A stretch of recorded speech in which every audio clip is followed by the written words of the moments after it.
Hello again. Welcome to the Brazilian Magic and Sorcery channel. In this video, I will talk about the development of funeral rites in Brazil. First, we must understand why funeral rites are important for magic. As I already said, Brazilian magic is very much focused on contact with spiritual beings, whether they are enchanted or ancestors. And by ancestors, we mean dead people. The belief in the existence of an afterlife is essential for the development of the funeral rite, as it is not just about burying the body for reasons of hygiene. Funeral rites involve ceremonies, and the way the deceased is buried reveals a lot about what a people believed. In Sambaquis, most of the graves were small and the dead, although they were found in different positions, were often buried in the fetal position. Next to them were found items, tools, offerings. Fire marks over the grave indicate that it was lit, perhaps to illuminate the service, perhaps for some mystical reason.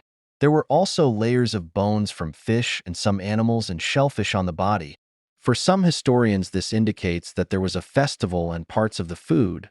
It is not known if only the bones were placed on the dead person.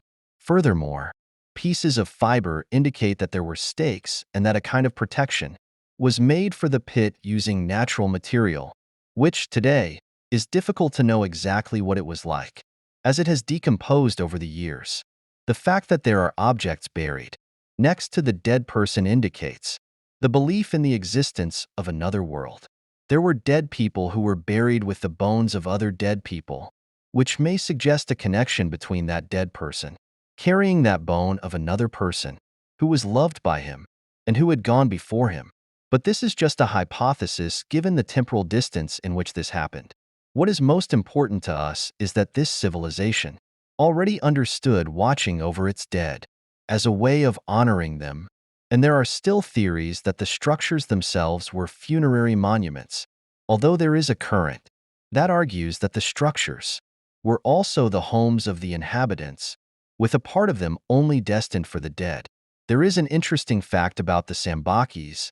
According to the author Reinaldo José Lopes, who wrote the book 1499, Brazil Before Cabral, there was DNA research that indicated that some groups of the Sambaquis had never eaten fish meat in their entire lives, making the constructions even more mysterious as to why they are made with shells.